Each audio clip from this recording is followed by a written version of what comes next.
You're listening to the Voice of Insurance podcast, produced in association with Advantage Go. Release your underwriters to underwrite with Advantage Go's underwriting platform. One of the only real qualifications for my job is to be good at getting on with all sorts of people. I really couldn't do it if I was too cranky or too shy. In contrast, some of the people I talk to aren't natural communicators, but as their careers have progressed and they've had to take on more public-facing duties within their organisations, they've been forced to learn that particular skill. Happily, today's guest is an insurance professional who is a natural-born communicator. Because of this, I think this episode contains way more content per minute than the average. Simon Wilson is President of Markel International and is responsible for a business that operates in 13 countries and counting on 3 continents. It's also incredibly diverse, spanning micro-retail all the way to the biggest ticket London market wholesale business placed at Lloyd's. Simon's comfortable talking on an extremely broad range of topics, from specialty classes and the effects of the hard reinsurance market and the discipline of writing net lines and dislocated markets, to casualty reserving and comparative strategies for global business building and the development of highly specialised industry vertical niches. We even dissect ESG and the opportunities that vast swathes of green investment are throwing up for the industry. It's a breathless encounter that rattles through an enormous amount at a very fast pace. Simon's clearly enjoying his role, and his intelligence, insights, passion, and excellent humour shine through every minute of this episode. Listen on, I think you'll be impressed, and you'll learn an awful lot. Enjoy the podcast. Simon, welcome to the Voice of Insurance. Mark, thanks for having me. I'm a big fan of the show, so it's great to be sat in the seat. Well, fantastic. Why don't you just give us a quick introduction to who you are and sort of how you managed to get where you are today? Yeah, thanks, Mark. I've been in insurance now for just over 20 years. I joined from Deloitte Consulting. I started my career, but then moved into Lloyd's of London. And I was working with Julian James, Lord Peter Levine back in the early noughties, and really involved in what they were doing in terms of utilising that international network of offices that much more. On the back end of that, China, Asia was a big theme in the late noughties. It was opening new licenses was certainly a big theme of that period, wasn't it? New licenses, new offices, and new structures for Lloyd's in a way. If you remember Lloyd's China, it had to be and then there was Rio on the other side of the world as well, obviously around the same time. Precisely. So we were doing a bit of that. We managed to get China down and that off and running. And then I was invited to go and run Lloyd's Asia out of Singapore. So I spent 4 years there, which was a phenomenal time of growth on that platform and a great place to be from sort of 2007 through 2010 when the world was in economic crisis. The financial crisis was going on. Singapore seemed to be shielded from that to some degree just because of the nature of the growth in that region of the world. So fascinating to be over there, but also see the London market, because you're working for Lloyd's, from a different angle. So I thought that was a really interesting time to be there.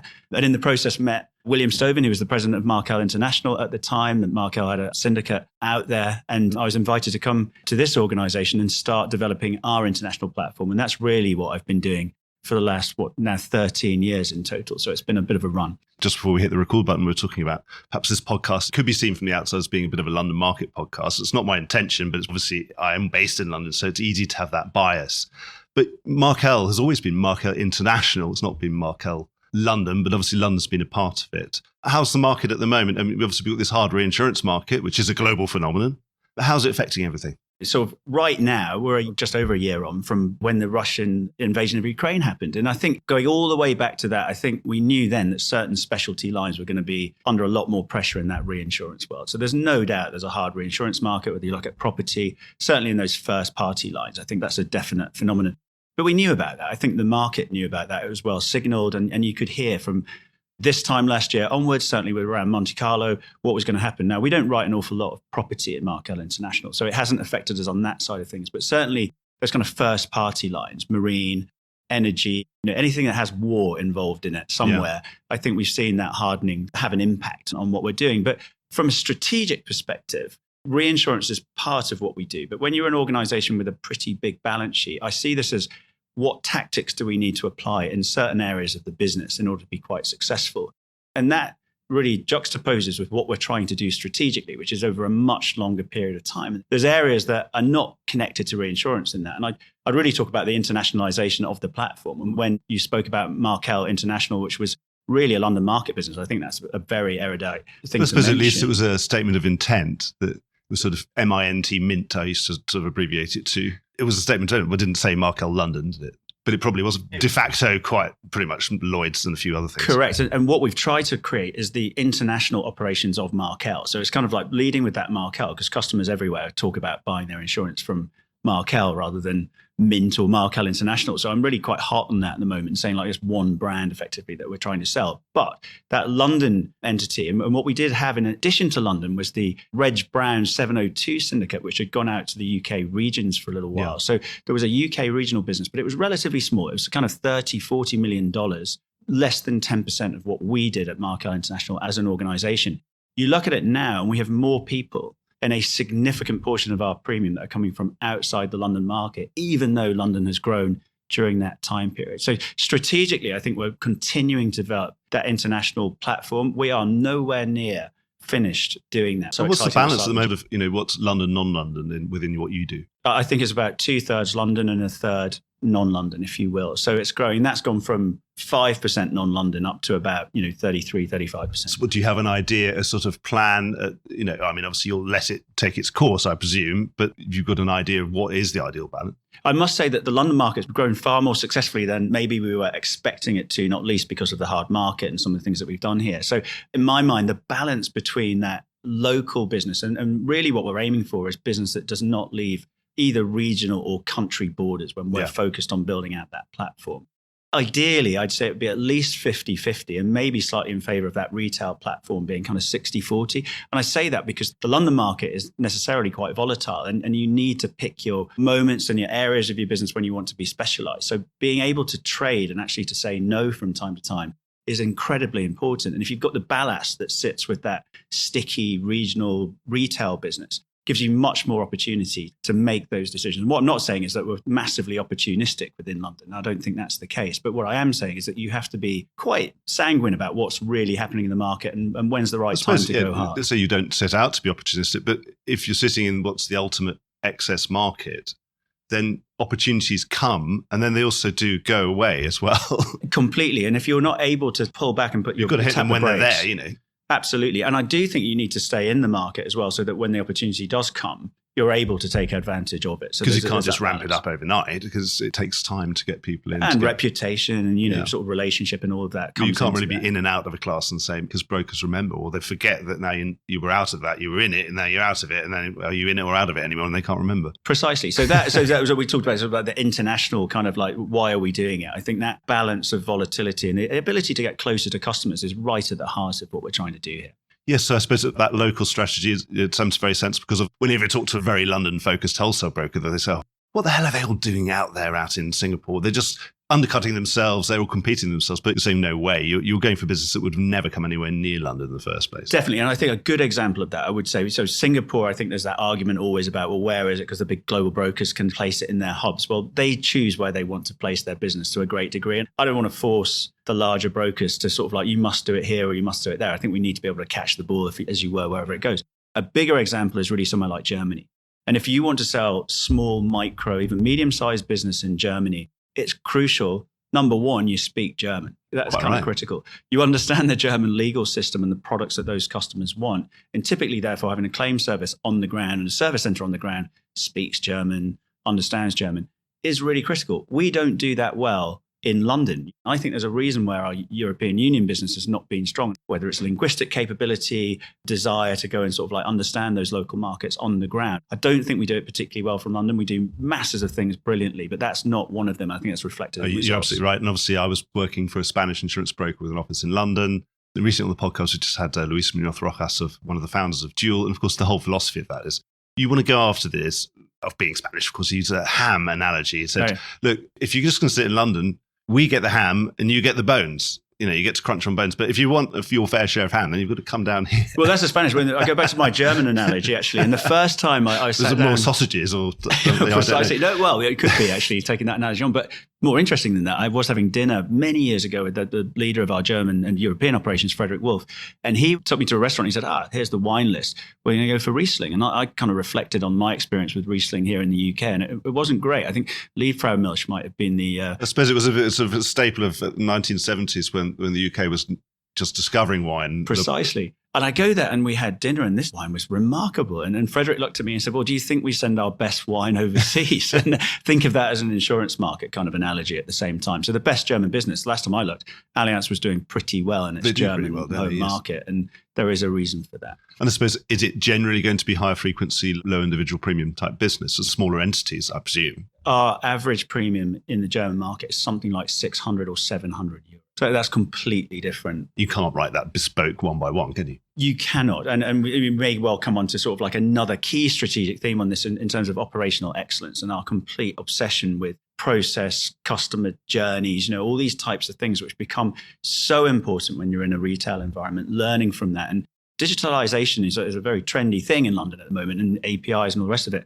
If you don't do those things on the ground in those territories when you're selling premium for that level, you don't survive. So it's a different mentality. Actually, I should disclose now that I'm a customer of Markel for media liability insurance, because I was required to get some insurance because I became a supplier of somebody. I was doing a podcast for them for a commercial arrangement. And yes, and so, well, I need to see your insurance certificate. You need £1 million of insurance. Well, I can't tell you how. And I got it from you guys, so thank you. And it was a seamless, and it was a digital process, and it was good. Very good. Well, excellent. I'm obviously glad to hear it. And you are absolutely our kind of target market, Mark. So it's, I think I'm a very good risk. So I think it's, that's money in the bank for you, Simon. Win-win. Yeah, you haven't earned all of it yet. I think I'm still on risk until whenever. I think it was in the autumn. You can bank it all. You can release that premium into your profit stream anytime soon. Well, good to hear. So back on this reinsurance hard market, and that's where we started this question, by the way. All those specialty classes that you're in, has it meant there's a less of an availability of reinsurance, or it's at a price point, do you think, goodness me, that's uneconomical, and therefore I'm going to retain more, but then now I'm going to retain more, I mean, I'm going to reduce my line sizes out in the insurance side. Is it a constraint on growth in any sense, or how's it changed the balance of what you're doing? Sorry to interrupt in mid-flow, but this is just a reminder that you could be advertising right here, right now, and getting your message directly into the ear of key decision makers in the insurance industry. And you'll be doing it while they're absolutely in listening mode. The Voice of Insurance has just run through 300,000 downloads. If each of those had a 60-second ad in them, that would make 83 hours of talking to the industry for a fraction of the cost of alternative media. The podcast is the medium of the future, and so is audio advertising. Contact me on mark@thevoiceofinsurance.com, and I'll do everything I can to get you started. Yeah, so I think there's a couple of key areas there, and I won't talk to property because that's not sort of our bag so much, but those specialty lines, I talked about like war, for example, before. People know that there's the Russia, Ukraine, Belarus RUB exclusion, which is effectively reinsurers saying, look, we're not going to reinsure for risks in that kind of area. And that, for us, means things like our war on land, political violence, terrorism account, for example, and marine war as well. I think that's another good example of it. Suddenly that reinsurance in that particular region isn't available in the marketplace by and large. So suddenly you go from something where everyone's had this wonderful duvet of everything's reinsured to that particular area of the world, that's not. So you've got a choice to make. Either that I don't want to play in that market anymore, or I do want to play in the market, but the stakes are that much higher because you're running net. Yeah, so absolutely. I think what's fascinating about it, Mark, in that area is two things, really. Number one, once you've got the duvet and everyone's got it, and one of my colleagues in the US have called it like the happy hard market where everything was just easy and people could just enjoy stamping slips and everything else. Suddenly that goes away and you're underwriting again. So I think the quality of what you do, whether that be through data, experience, the relationships that you have, your positioning in the market, that all comes to the fore because you're playing for higher stakes and there's a lot more on the downside. I think the other bit is in terms of constraining growth, well, actually, net premium, net earned premium, suddenly goes up because if you're prepared to take more of that risk net, you are getting paid for it. And you've got to get that balance right between what you're prepared to lose and what you're getting paid for it. And I think that makes the underwriting experience at the moment that much more interesting, frankly. And we'll see who does well and who doesn't do so well in that environment. We're going to see which underwriting organizations are better than others and better managed than others and better diversified, one presumes, as well. Yeah, and you talk about constraints on growth. So the constraint is really how much are you prepared to risk, because the growth is there. And as we were describing earlier, there's also growth happening in many, many places in the world that isn't really reliant upon the reinsurance because we're writing small lines of business there where we write it effectively net anyway. So I don't see this as a constraint on growth. I do see it as a factor whereby we really have to put some thought into what risk we're prepared to take. And I think that's healthy for London. So if you think about reinsurance, a little bit like interest rates in the marketplace, having super cheap reinsurance that everybody gets, it doesn't feel right. That can't last forever. And I think we're just getting to a point now where this is a normalization. It's more differentiated as well, that better underwriters get better reinsurance deals, which then help differentiate them in the marketplace, and they can get better deals and offer better terms. Precisely. Whereas in a soft market, that they're just backing everybody, you feel, and that everyone get the same terms anywhere. I agree. And you do say it. What we haven't spoken about is more on those casualty and the professional line. You said you're not really property underwriter. Obviously, you're definitely special underwriter, and it's fairly obvious it's had a direct effect there. Has it been any spillover in small casualty lines, obviously, which are real core lines for you guys? So I think reinsurance generally has got a bit more expensive, and I think, terms are a little bit more restricted. It's kind of a reinsurance hard market. So I think there is spillover. I don't think it's as acute in professional. Certainly, we haven't seen that in professional or casualty. And what we are seeing is where people have pulled back a little bit in the property DNF space, property cat space, which is, you can see why that's occurring. They're still under pressure to grow. And I think what happens there is that they shift their attention to cyber and casualty and professional lines. And I can understand that dynamic in the market. Personally, when I look at what's happening in casualty and some of those larger professional risks, I think we all as a marketplace need to be a little bit conscious of what is really going on underneath that market as well. So I'm not entirely sure that just shifting a property strategy to a casualty, which I'm not saying everybody's doing, but there is a sort of a trend towards it. I do think we need to do that with our eyes open as a marketplace, because there's some risk out there. It's just not getting into some sort of creme brulee territory where it's hard on the property cat and the specialty and then a bit soft everywhere else. I haven't heard the creme brulee analogy. That was coined by Benfield in about 2006 and that the post-KRW market. And I remember I was the editor of Reinsurance Magazine. I stuck a creme brulee on the front cover. It was quite entertaining and wrote a few editorials about it. Because it was quite a soft market for capital then. Of course, we had all those huge startups and all sorts of things. And it was just a different dynamic, but it was obviously still hard on top. Yeah, but I do think that hard market for capital has changed as well, because the interest rates have gone up. And I think investors now are looking at it and thinking, where do I want to put my money? Because the London specialty market or the E&S market over in the United States is quite risky business. There's a lot going on there. It's like, do I want to put my capital into that? Or do I want to diversify that capital away and do something else with it? And I think at the moment we're in a bit of a fluctuating position around capital as to where that wants to go and place its bets. And to go back on the casualty, it's not made casualty soft because it's a differentiator. So we're shifting our capital from property cat exposure, which we know that everyone has restricted, and obviously some of the specialty exposure, warlike exposure, hasn't suddenly displaced into casualty and made it soft. It's actually made everything relatively hard. Correct. But I do think what we need to look out for in casualty, and no doubt we'll come on to it, is this social inflation piece, especially what we see in the US. And what happens in the US first might not happen to the same degree across the world, but there are certainly within the kind of Anglo-Saxon territories where you've got common law and the rest of it, you do see that beginning just to happen in places in and around the world. So I think before we all get super excited about, casualty or cyber is a great opportunity and all those types of things, is looking at some of those US awards that we see coming through from time to time. And we don't write a huge amount of US casualty here, but obviously being connected to my US colleagues, you do hear what's happening on the ground out there.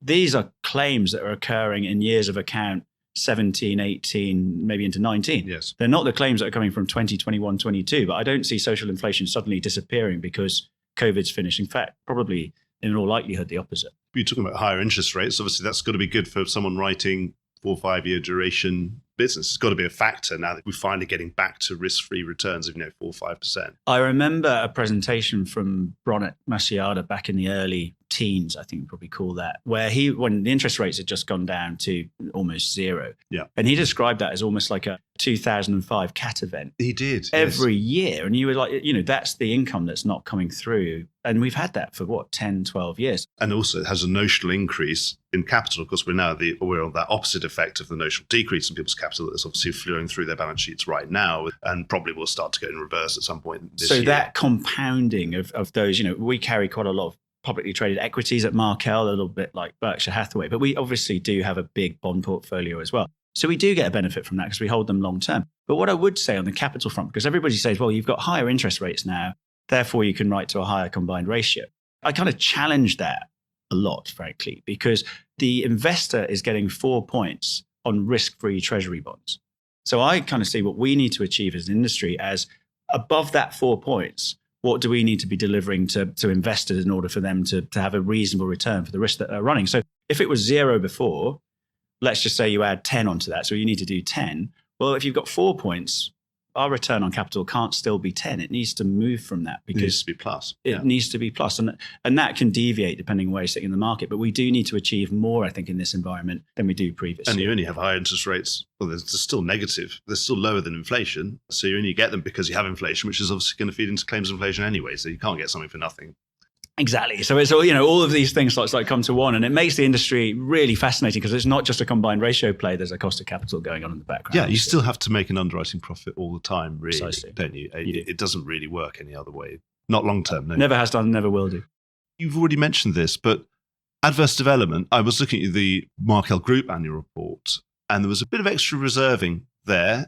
Is that a worry? I mean, are those coming from those years? And of course, those are the more mature years, 17, 18, 19. Again, what's behind that? Do you think is that just social inflation feeding through properly into numbers now? And is that therefore a worry for 21, 22? So what we've done in those accounts is that we've seen, I think what you describe it as almost a frequency of severity in US casualty lines of business. So what I mean by that is you go into COVID and you've written the premium at prices where you didn't have a big inflationary environment, and social inflation was beginning to be spoken about, but the impact of that wasn't really seen. You then go into COVID, which is a strange time where the courts clog up a little bit. So not a lot happens. You come out the other side, and the courts go into overdrive in two ways. Is that lots more cases are going through, and those cases which seem to be settling at, say one settled at 10, is now going at more than 10 frequently. So you've got a more severe loss than you'd seen pre-COVID is now becoming sort of the norm, I think, in a lot of those US courts.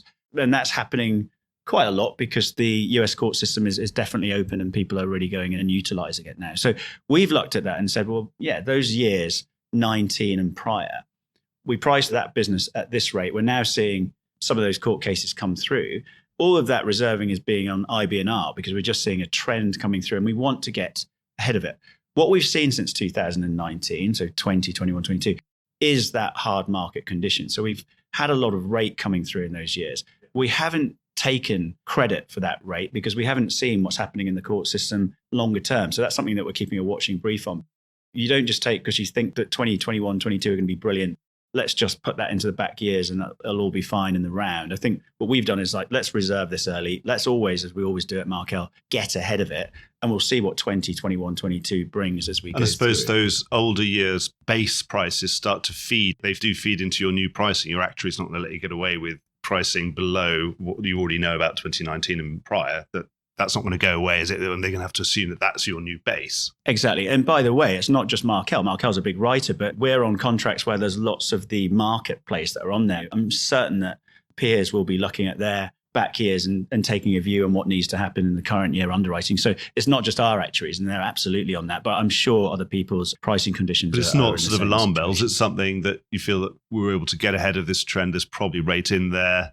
But obviously, we have to keep an eye on it. And obviously, you can't release anything until you can release it. And that's casualty underwriting. And that's the difference you see between that sort of first party when you know really quickly and that sort of longer term stuff where the marketplace is a bit more like steering a ship than it is a Formula One motor car type thing. So you've got to be really on it, but you've got to understand it. It's a long period of time. And actually, the tail on some of these risks is pretty long as well. So I think you've got to be in it and be committed to it for long periods. I'm a former casualty broker, and sometimes you think, well, you just read a liability policy. It is just a big blank check with about 20 exclusions at the bottom, and that's it. It's almost an invitation to any plaintiff lawyer to say, well, can you find a way of making us pay a claim that isn't excluded? And it's only through long periods of time and experience that you can manage your way through that, because it is not a straightforward environment, I think, and people that have been in that market for a long time can attest to it.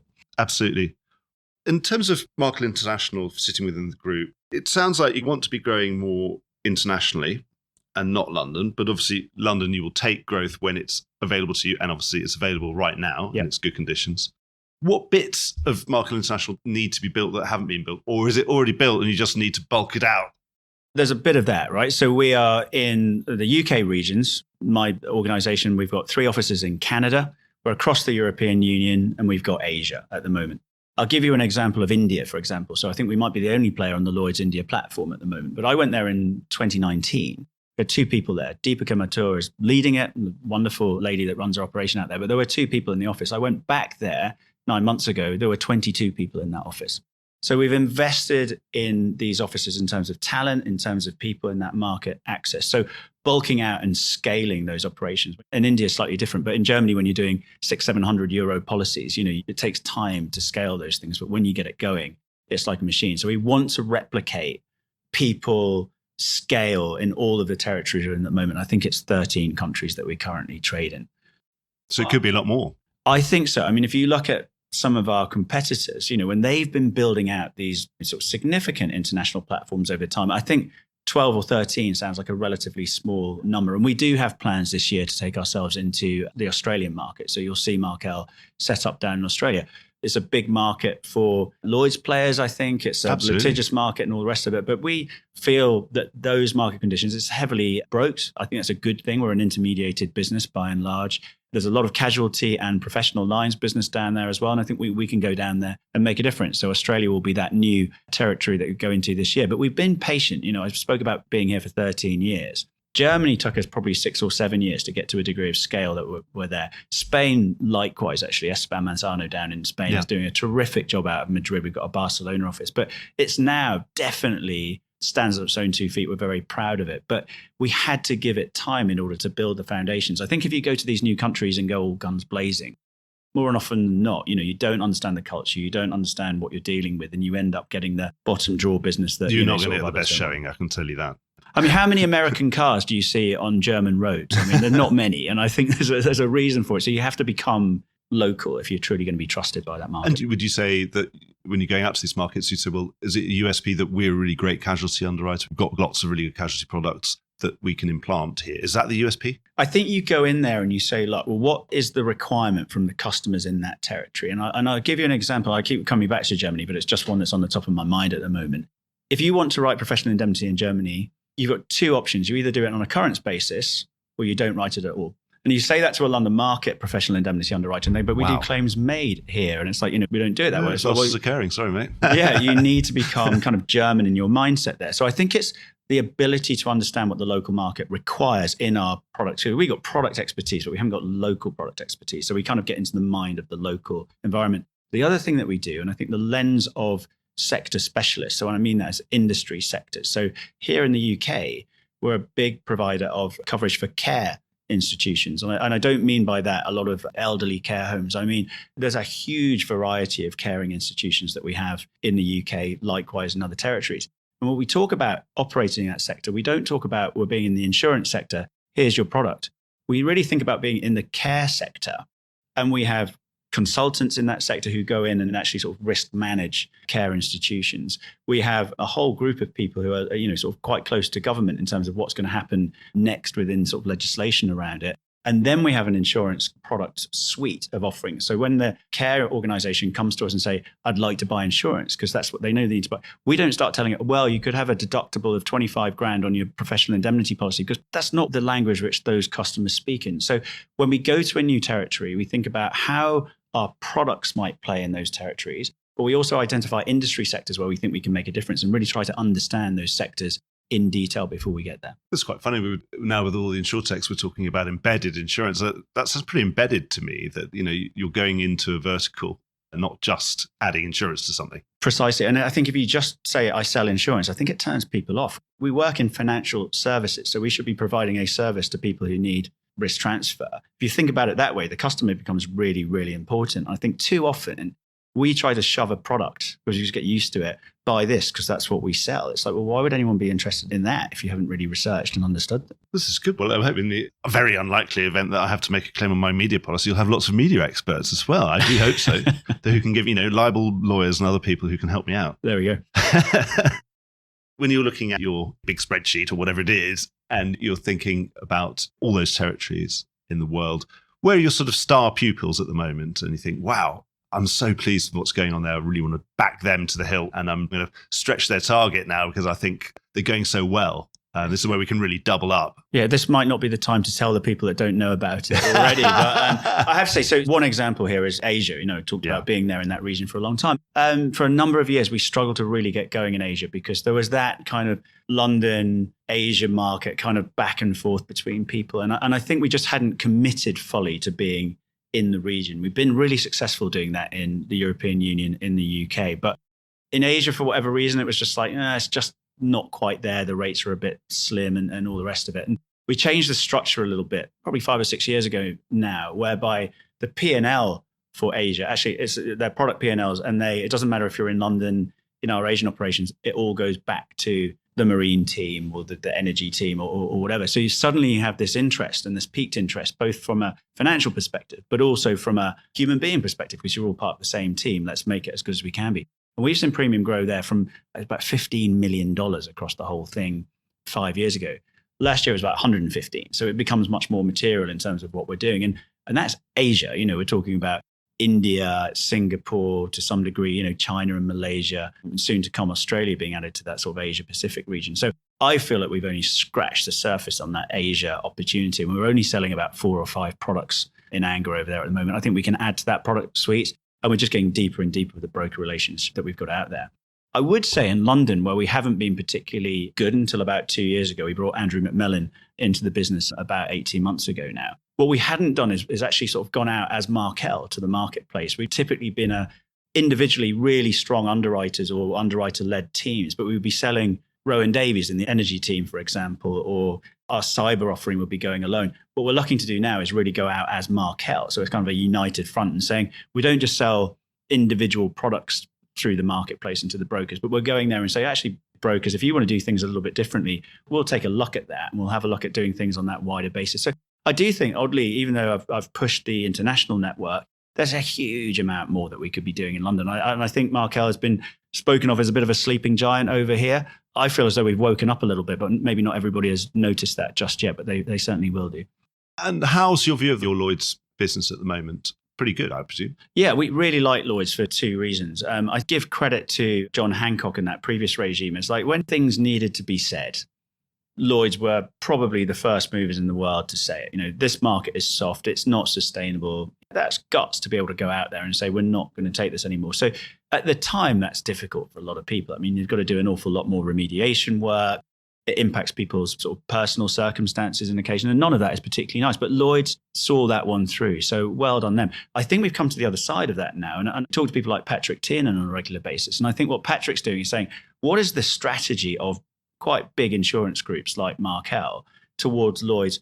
What more could we do for that type of capital to make this place a little bit more attractive than it is at the moment? So I think that real listening ear that we're seeing from the corporation at the moment is a really good thing, because it's only through that type of conversation that you can change things. But when I do look at Australia or Asia, we can get a really good team of people into Australia very quickly and not have to worry about having boards of directors down there and committee meetings and all the rest of it. We're able to get down there and start thinking about business from day one. And the reason we're able to do that is that Lloyd's have a license in order for us to go and do that. So why on earth would you go and have a ton of capital, lots of administration, and then the business gets 25% of your attention because you're doing all of this other stuff? Lloyd's allows you to go and access business from day one. And I think that's a huge benefit from being in that marketplace. So it's very efficient. You don't have to end up with too many balance sheets all over the place. I know, and that frankly, because the finance department then just gets bigger and bigger and bigger. And what you want is the underwriting department and all your operations. And you have to fly down and go to a board meeting every quarter and all the other things. And don't get me wrong. I mean, I really enjoy going to Australia, but it's a long way. I did it a little while ago and it takes a while. Presumably, you'd rather go there and do a deal than go there and have to do a lot of compliance stuff. 100%. And talk about the business that's going on there and how we can be better at doing that. So I think what Lloyd's brings to us is a huge amount of opportunity internationally on the ground and stuff that we do in the marketplace here. And I think its ability to listen and change, I think, has gone up a few notches in recent years.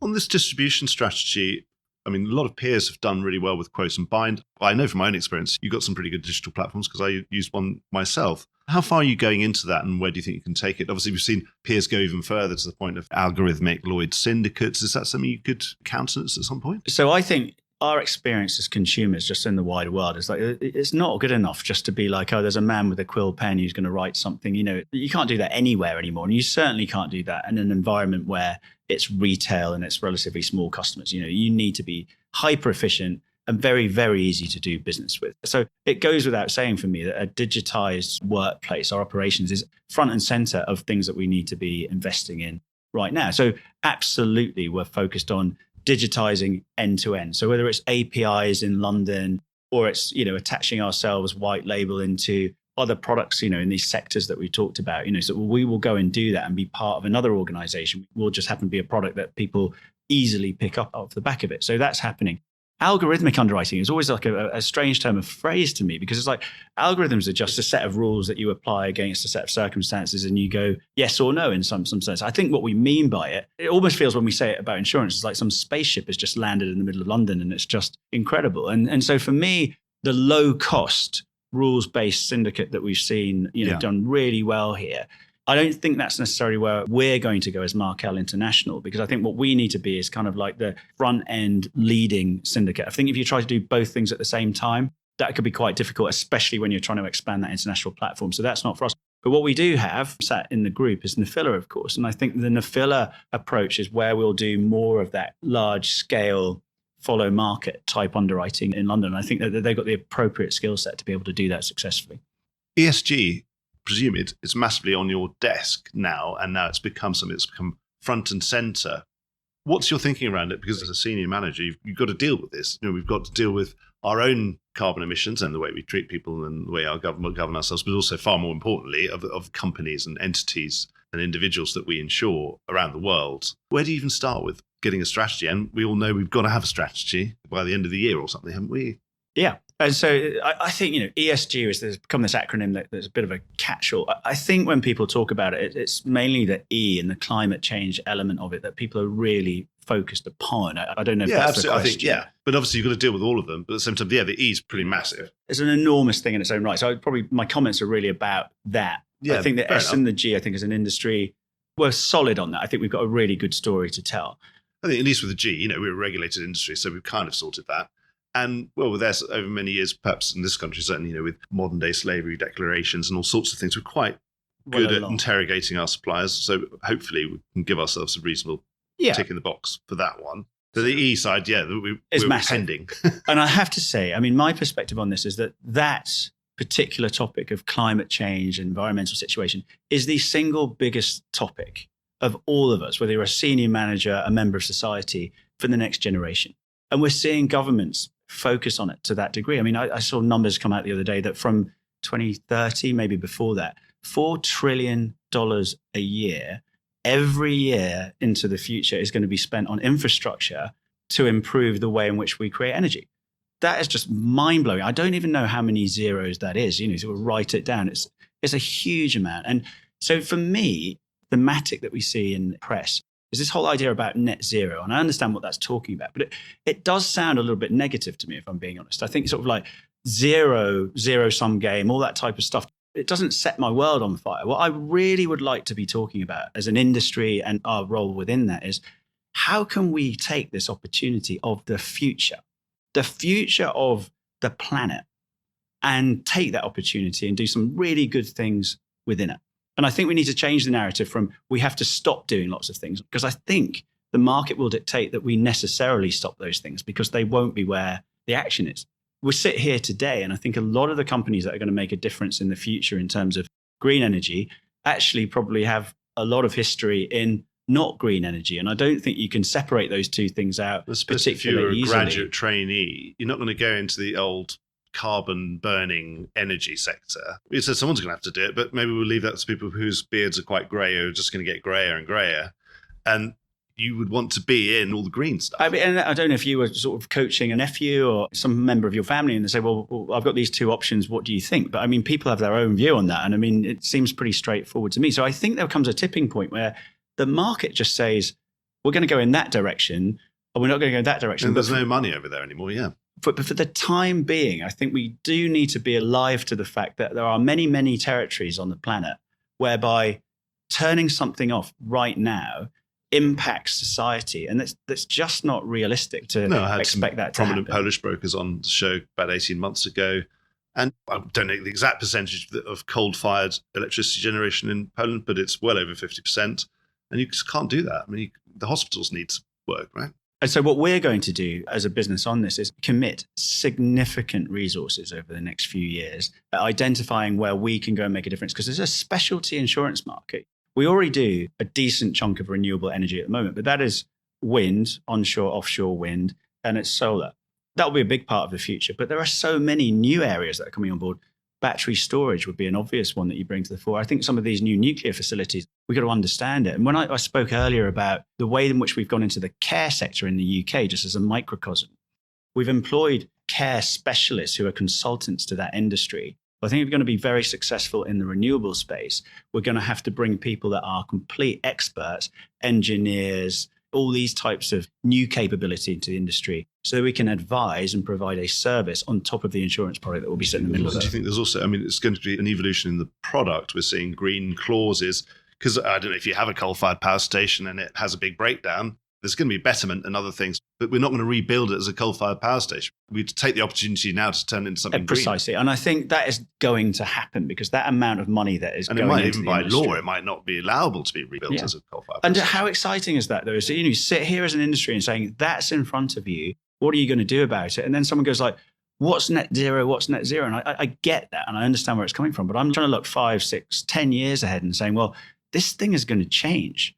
And what we need to be doing, whether we're in London or wherever we are as an industry in the world, is making sure that we are playing a major part in allowing that change to occur. And I think it's a fascinating area, Mark. And I think what we know today, you throw $10 trillion at a problem, and what we know today will probably disappear into the rearview mirror in a few years' time, because there'll be some new things that come through science, which we couldn't even imagine a few years ago. And I do think actually that plays very well into the London insurance market, because we've always been able to sort of like find solutions to that kind of problem. For new things. Yes, so if we have lots of hydrogen in tanks everywhere, we know it's quite explosive and quite nasty if it goes wrong, but we know that they're quite good at looking after it, but some things are bound to go wrong. But then again, that looks like a nice high volatile risk that probably London's quite good at getting a consortium together to deal with it. To figure it out. And I tell you what, the other really exciting bit is that you will bring new people into this industry who haven't really considered it before. When I mentioned about how excited we were about finding solutions to these new renewable problems around the building, people are willing to work extra hours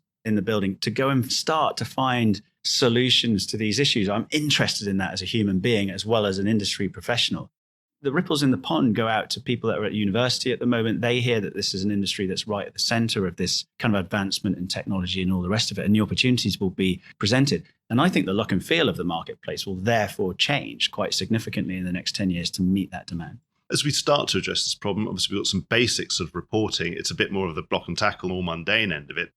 Do you think we're going to be able to get to acceptable industry standards, a sort of accord standard of ESG scoring type systems? Because obviously your own reinsurers are going to want to know what your score is today or whatever it is this quarter. And presumably the brokers that deal with you are also going to want to do that. Your insurance brokers are going to know it, and everybody else. And so will also investors who are buying Markel shares in the market or lending you money in the bond market or whatever it is. So it's permeating absolutely everything. Do you think we're going to get somewhere without having it imposed on us? And obviously we've had certainly the Net Zero Insurance Alliance seems to be an interesting forum, but they've already had friction within that because recently Munich Re just decided to pull out of it for different reasons. I'm probably sure for very good motives, but it sounds like it was competition concerns and antitrust concerns.